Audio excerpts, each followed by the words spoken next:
Друзья, снова здравствуйте. На этот раз мы собираемся поговорить, наконец-то собираемся поговорить об антихрупкости и хрупкости. Это один и тот же концепт нелинейных реакций. Итак, для начала давайте сосредоточимся на существовании различия, о котором склонны забывать, между случайной переменной x и f от x.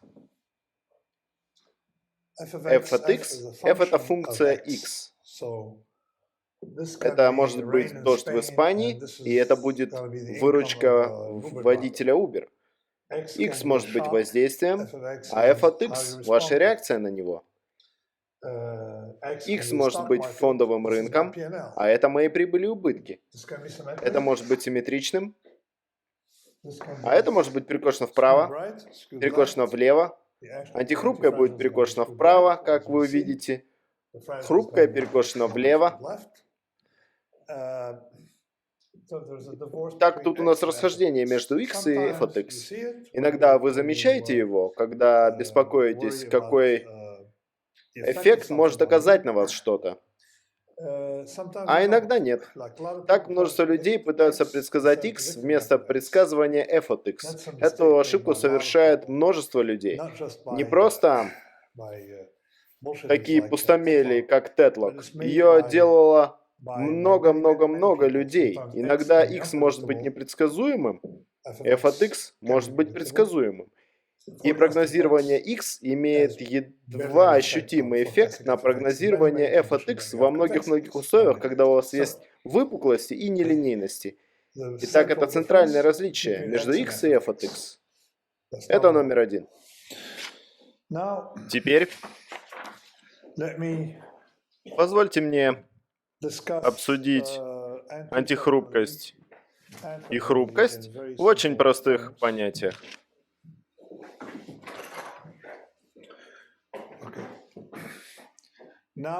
Позвольте мне обсудить хрупкость и антихрупкость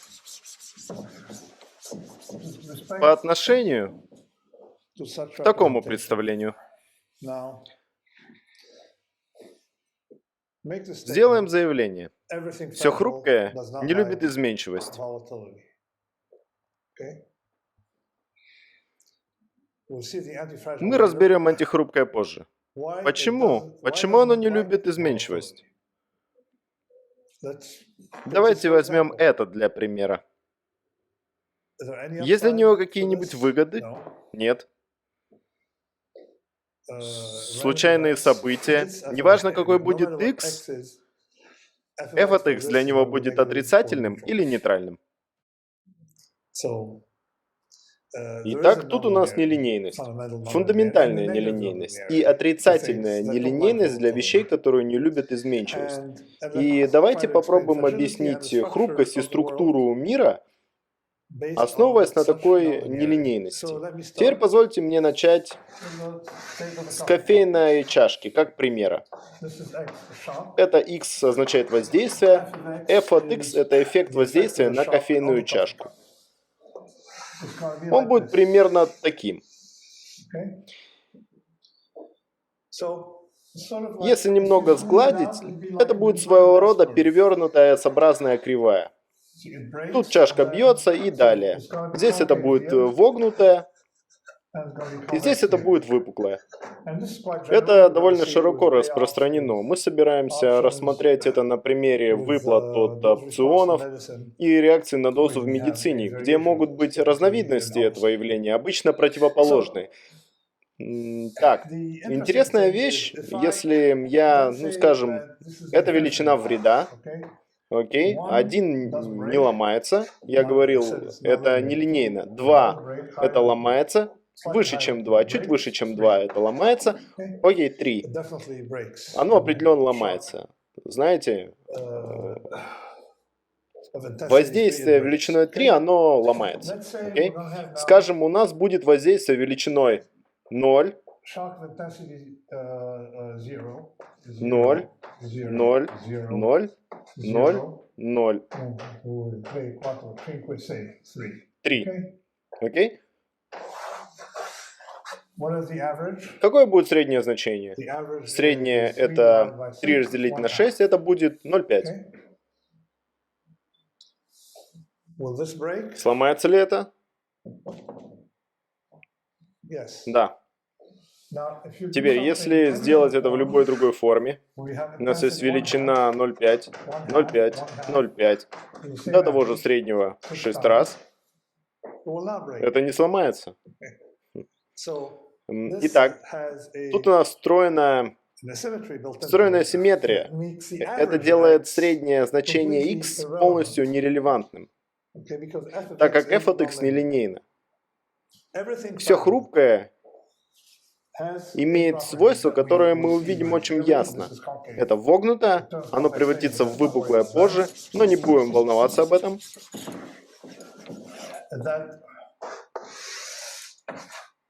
На участках, где вещи ломаются, вы получаете ускоренную функцию реакции. Позвольте мне взять что-нибудь более простое для примера, непрерывное, так как это слегка прерывистое. И скажем, x это со скольки метров или футов я прыгнул.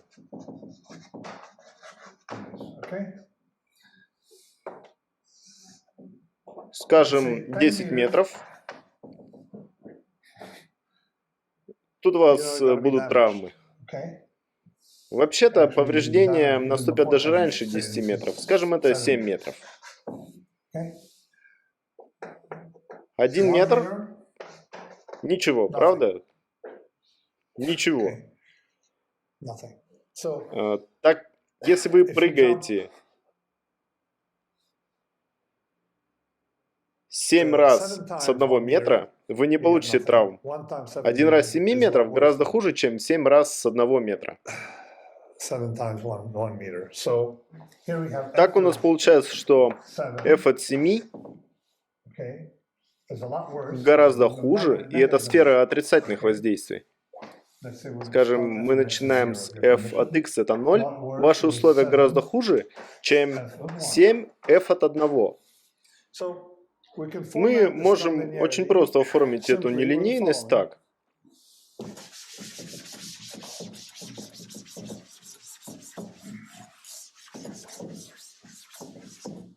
Используем веса W1, W2, Wn с суммой единица. Так, сигма Wi должна быть равна единице. И возьмем x1, соответственно, до xn. Мы получаем хрупкость, когда сумма Wi f от xi хуже, чем f сумма Wi xi. Когда среднее значение функции хуже, чем функция среднего значения. Среднее значение функции хуже, чем функция среднего значения. Почему так? Хрупкость обусловлена нелинейностью. Это x, f от x. Я говорил, что нам нужна нелинейная реакция. Подумайте об этих условиях. Скажем, вы умрете, если спрыгнете 1 раз 10 метров. Это гораздо хуже, чем 10 раз по 1 метру. Это гораздо хуже, чем 1000 раз по 1 сантиметру.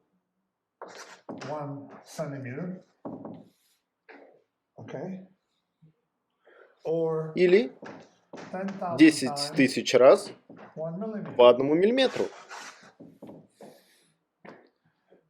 Теперь, если взять 10 тысяч шагов, это должно быть равно прыжку с 10 метров. Нет, мы нелинейны. Все, что выживает, является нелинейным. Где аргумент? Он пока не опубликован. У меня не получилось его красиво оформить или более глубоко в это погрузиться.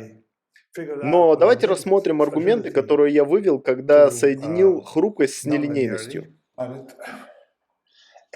Если распределение вероятности вреда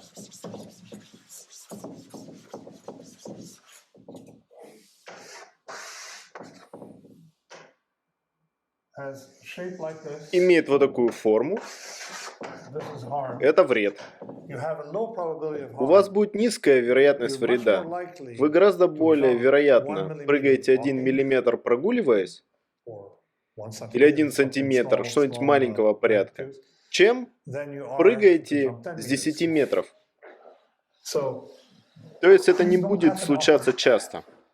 Все, что выживает, не встречается с хвостом статистически. Я имею в виду распределение вероятности с одним хвостом такой формы, или оно может быть такой, но пока у вас есть распределение формы, которое называется что-то вроде полувогнутая, то есть она снижается в том смысле, что по мере продвижения к хвосту она снижается. Я не знаю какое-либо распределение вероятности, дающее повышение плотности по мере продвижения к хвосту, кроме одного, распределения арксинуса. Что-то вроде этого. У нас высокая вероятность быть здесь и высокая вероятность быть там. Но можете забыть об этом, окей?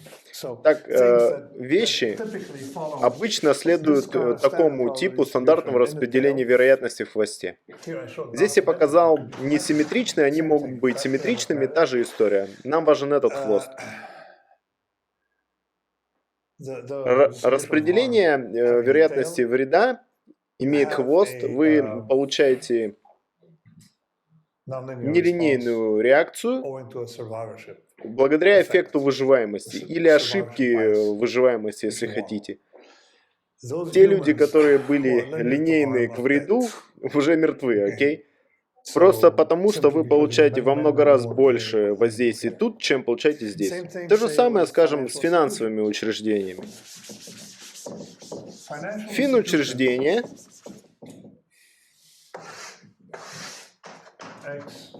X, f от X обычно лопаются в хвосте.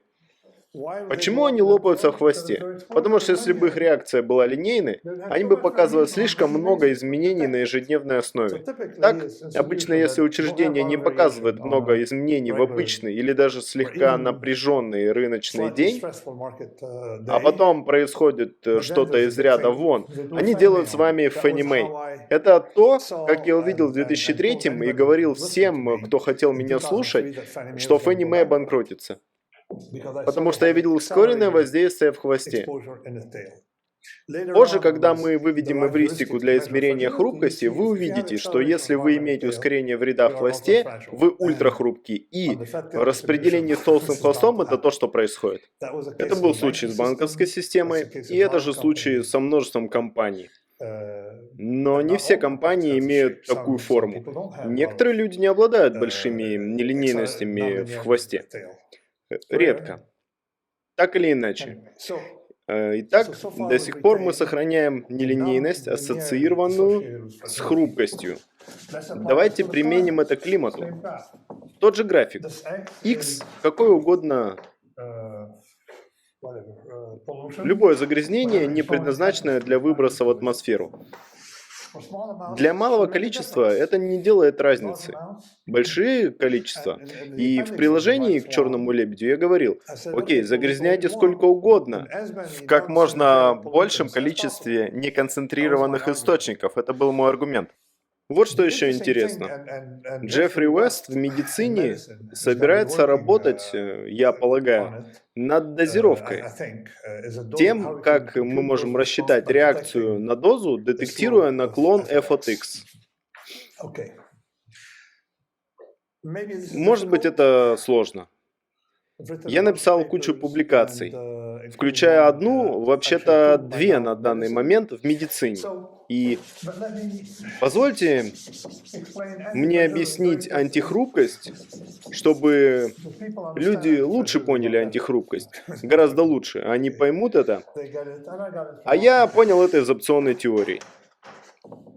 Сейчас все слышали про Аппараты искусственной вентиляции легких. Знаете, сейчас в эру ковида.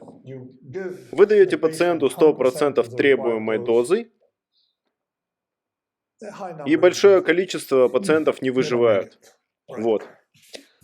Решение? Ага. Для многих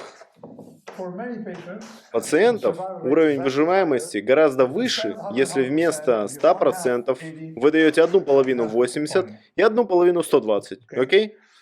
То есть вы даете им определенные изменения. Конечно, вы их убьете, если выйдете за рамки. То есть здесь местный эффект. Вот как. Какой же тут местный эффект? F от 80, 1/2 от F от 80 плюс 1/2 от F от 120 лучше, чем F от 100. Вы измеряете этот наклон. Вот над чем, я думаю, собирается работать Джеффри Уэст. Это можно применить ко множеству вещей. Прерывистое голодание. В природе вещи следуют S-образной кривой. И где же в S-образной кривой есть выпуклость? Что я имею в виду под выпуклостью?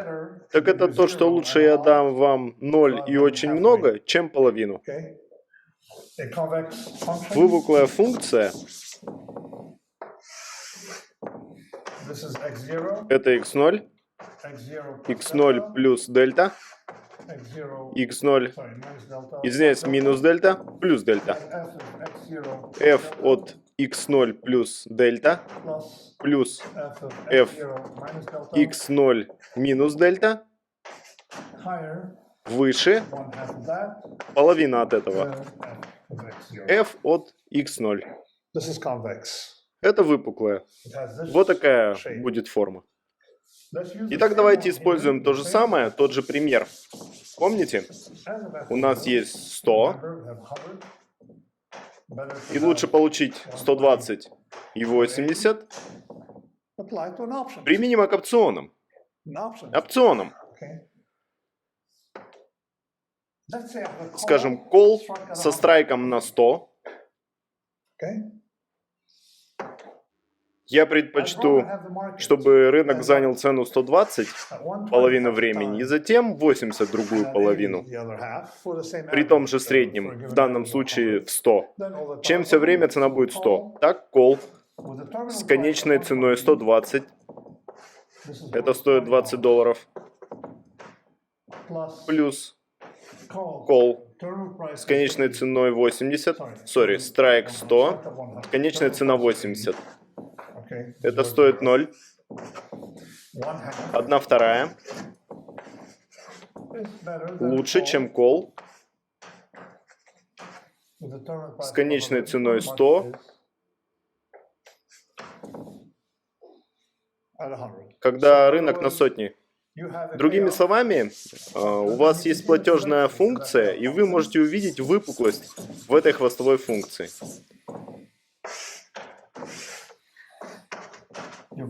Пишем то же самое. Вы бы предпочли быть половину времени на 120 и половину на 80, чем здесь. Очень похоже на аппараты вентиляции легких. У вас выпуклая функция. Теперь разница между выпуклым и вогнутым. Это выпуклая, это вогнутая. Хороший способ понять разницу, и вот это вогнутая, а вот это выпуклая. Вы хотите это, а не это. Так или иначе, когда выпуклая функция f от x является отрицательной, она становится вогнутой.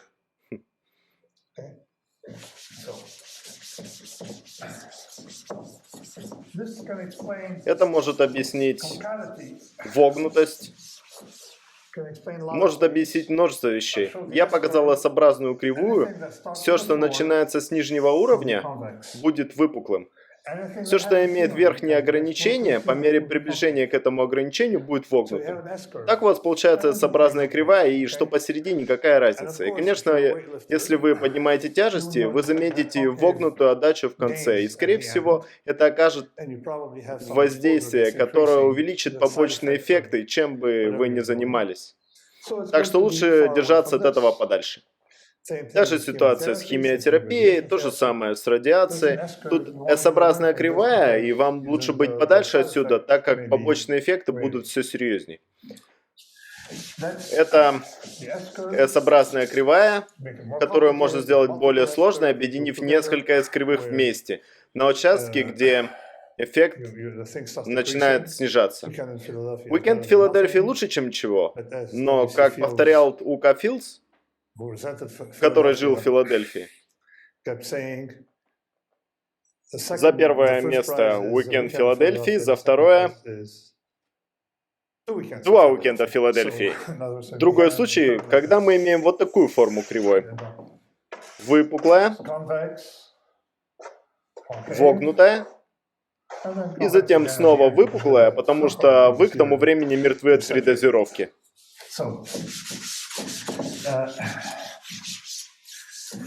С помощью этого мы можем объяснить несколько других явлений. Цепочки поставок или ковиды госпитали. Возьмем госпитали. Средний поток пациентов 600 человек в месяц. В среднем. Вот это X.